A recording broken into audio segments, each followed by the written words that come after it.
So good evening everybody. So let me introduce myself. मेरा नाम सोनू शर्मा है और मैं बेसिकली फरीदाबाद को बिलोंग करता हूँ. In 1998 I did my graduation from DAV College Faridabad. और थोड़ा सा पढ़ाई लिखाई के बारे में ज़रूर बताना चाहूँगा आपसे, क्योंकि मुझे बताया गया है यहाँ पर कुछ इंस्टीट्यूट्स चलाने वाले लोग भी हैं. राइट. मैं 9th में फेल हो गया था और 11th में फिर फेल हो गया और बहुत होशियार था तो मैं फर्स्ट ईयर में भी लुढ़क गया. अच्छा, और ये जो हंस रहे हैं ये सब ऑक्सफोर्ड से आए हैं, मुझे ऐसा लग रहा है. सो मैं 3 बार फेल हुआ, स्कूल में 2 बार और 1 बार कॉलेज में. और बड़ी मुश्किल से मेरा ग्रेजुएशन हुआ 98 में. और हमारे दौर के अंदर आज से अगर 25 साल पहले चले जाएं तो मार्क्स की परसेंटेज इतनी इंपॉर्टेंस नहीं रखती थी. आजकल तो 98%, 99%. हमारे दिल्ली में करोड़ीमल कॉलेज है, 100 आउट ऑफ 100 की लिस्ट जाती है वहां पर. अभी 10th का सीबीएसई का रिजल्ट आया तो मेरी जो भांजी है उसका मार्क्स, उसने मुझे बताया कि मामा जी मेरे 98.7% मार्क्स आए हैं.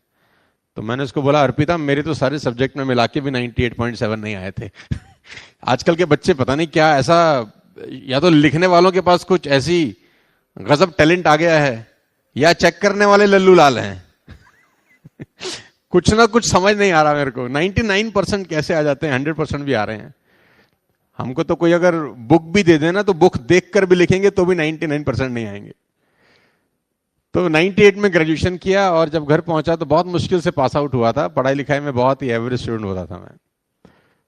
तो फादर को डिग्री हैंड ओवर किया. वो दिन याद है मुझे, 24-25 साल हो गए इस बात को.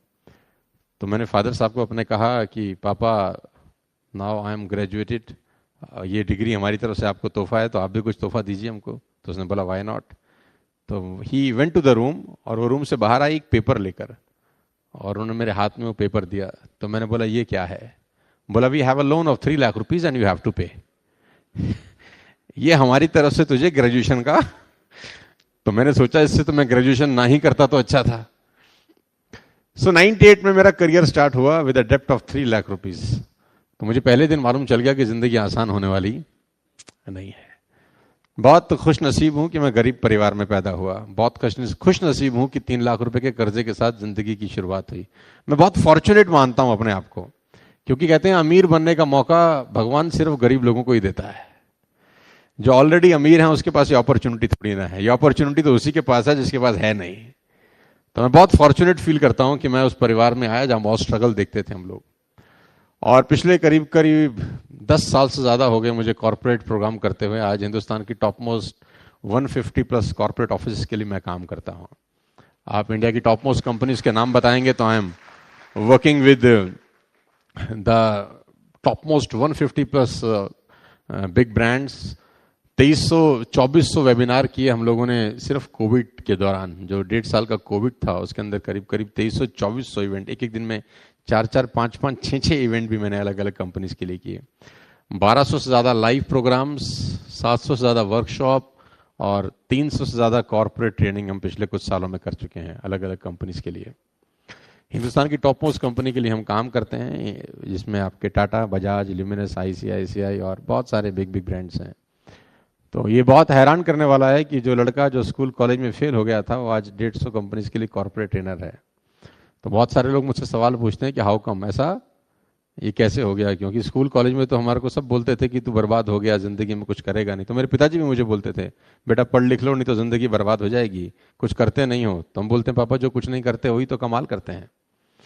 हाँ, तो हमारा फिर सफ़र इस तरीके से चालू हुआ.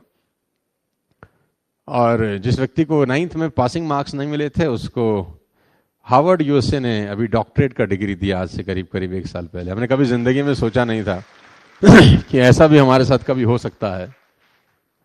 नरेंद्र मोदी जी के भाई हैं और दिल्ली का ये बहुत बड़ा इवेंट था. Nelson Mandela Nobel peace award दिया गया गेट टुगेदर करके. तो पिछले 10 साल बहुत शानदार रहे, लाइफ के बेस्ट ईयर रहे फाइनेंशियली और प्रोफेशनली खास तौर पे. और बहुत सारे लोग मेरे से बहुत सारे सवाल पूछते हैं, उसमें से कुछ जवाब मैं आपको देने का प्रयास करूंगा. आप मेरे साथ हैं? से यस और no. Hello, are you with me? Come on. So बहुत सारे लोग पूछते हैं कि इतना डिस्क्रिमिनेशन है इस पूरे हिंदुस्तान के अंदर। 92% लोग ऐसे हैं जो सिर्फ 10,000 रुपए महीना कमाते हैं। You will be shock to know कि इंडिया के अंदर सिर्फ 92% लोग ऐसे हैं जिनकी इनकम 10,000 रुपए से नीचे है। Only 8% are earning over 10,000 rupees. Government of India का डेटा है कि सिर्फ 1.5% लोग इनकम टैक्स पे करते हैं, यानी 98.5% लोगों के पास टैक्स पेइंग कैपेसिटी भी नहीं है। 5 लाख रुपए से नीचे ITR पे टैक्स नहीं लगता, वी ऑल नो। यानी उनका पर मंथ इनकम 40,000 से भी नीचे का है। जिनके पास पैसे हैं उनके पास इतने हैं कि सोचना और संभालने के लिए भी शायद बहुत तकलीफ होती होगी, और जिनके पास नहीं है उनको कभी भूखे पेट भी सोना पड़ता होगा। Are you with me? तो ये बहुत बड़ा डिस्क्रिमिनेशन है। तो लोग अक्सर मुझसे पूछते हैं कि इतना डिस्क्रिमिनेशन क्यों है? क्योंकि पैदा तो सब एक जैसे ही होते हैं, वही 2 आंख, वही नाक, वही दिल, हार्डवेयर सबका एक ही है। तो मैं बोलता हूं सबके अंदर सॉफ्टवेयर अलग अलग रन होते हैं, और हर बच्चा जीनियस पैदा होता है, मुझे ऐसा लगता है। उसके सॉफ्टवेयर में छेड़छाड़ होती है स्कूल कॉलेज में या घर में।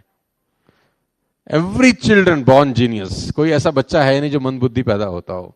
सबका सब सॉफ्टवेयर बहुत बढ़िया रहता है जब तक वो स्कूल नहीं जाता। क्योंकि मेरा व्यक्तिगत मानना है कि स्कूल में 90% बातें जो पढ़ाई जाती हैं वो जिंदगी में काम नहीं आती, और जिंदगी में जो 90% बातें काम आती हैं वो स्कूल में पढ़ाई नहीं जाती हैं।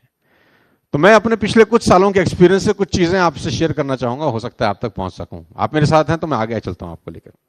सो सक्सेस प्रिंसिपल्स में से कुछ प्रिंसिपल मैं आपको बताना चाहूंगा। Everyone wants to know the secret to success। हर आदमी सफलता का सीक्रेट जानना चाहता है।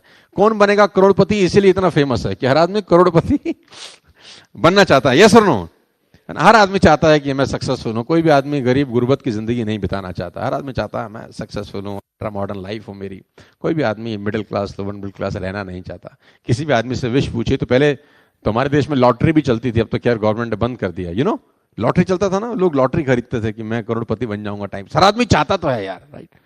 तो मेरे पास कुछ सक्सेस सीक्रेट है आपको देने के लिए, जो बहुत सालों से, बहुत टाइम से छुपे हुए थे। मैं खुद के लाया हूं आपके लिए। जानना चाहते हैं तो बोलिए हाँ, कम ऑन। तो हुआ ऐसा कि एक आदमी ने डॉक्टर साहब को फोन किया कि डॉक्टर साहब, my wife is pregnant and the time has come, तो can you please come fast. Doctor ने बोला it took me 30 minutes for me to reach, so hold on. 30 minute मुझको लगेगा तो वेट करो। तो वो बेचारा वेट करता करता आध घंटे के बाद डॉक्टर साहब, उसके हाथ में एक बैग रहता है डॉक्टर के, क्या बोलते हैं आप उसको, मेडिकल किट, बस्ता, बैग, कुछ भी आप लगा सकते हैं ना। तो डॉक्टर आई, उसने बोला वेयर इज योर वाइफ? उसने बोला इनसाइड द रूम।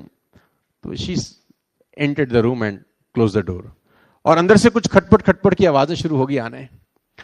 तो उस आदमी को लगा कि बहुत जल्दी कुछ गुड न्यूज, कम ऑन, हाँ आने वाली है। तो इतने में डॉक्टर का दरवाजा खुला आफ्टर 5 मिनट्स, और डॉक्टर भागते हुए बाहर आई कि तुम्हारे घर में आरी है क्या? आरी समझते हैं आप, कारपेंटर लोग यूज करते थे, you know, x, yes yes yes yes. तो तुम्हारे घर में है क्या? तो उसने बोला डॉक्टर साहब आरी का क्या करेंगी? उसने बोला है कि नहीं, क्योंकि टाइम बहुत कम है। तो बेचारा भागा भागा गया कहीं से, उसको आरी लाके दिया और रूम फिर से बंद कर लिया, और फिर से खटपट खटपट की आवाजें आने शुरू हो गई। अभी तो 4-5 मिनट निकले थे, फिर से बाहर आई, बोला तेरे घर में हैमर है क्या? हथौड़ा समझते हैं ना, हिंदी में हथौड़ा बोलते हैं, अंग्रेजी में हैमर। तो उसने बोला डॉक्टर साहब आरी तक तो ठीक था, हैमर का क्या करेंगी? तो उसने बोला समय बहुत, जल्दी से जा लेकर आ। भागा भागा गया कहीं से, हैमर हैंड वर्क किया, डोर फिर बंद हो गया। अब ये इंतजार कर रहा है डोर के खोलने का कि अब पक्का कोई गुड न्यूज आएगी। अब वो दरवाजे की तरफ देख ही रहा था कि विंडो खुली, फटाक, डॉक्टर की मुंडी बाहर आई। डॉक्टर ने बोला इतना बड़ा पत्थर लेके आ तुरंत। अब इससे रहा नहीं गया, उसने बोला आरी, हैमर, पत्थर, मेरा बच्चा कब होगा? तो उसने बोला मैं तेरी बीवी को तो बाद में देखूंगी, पहले मेरी पेटी नहीं खुल रही है जो मैं लेके आई हूं, पहले ये खुल जाए तो मैं अपना कार्यक्रम शुरू करूं। ऐसे बहुत सारे लोगों की पेटियां बंद होती हैं कि आपकी भी खुल जाए तो मैं भी अपना कार्यक्रम शुरू करूं, सो दैट एक बार थोड़ा सा हो जाए यार, लगना चाहिए कि कुछ जिंदा लोग यहां पर बैठे हैं यार।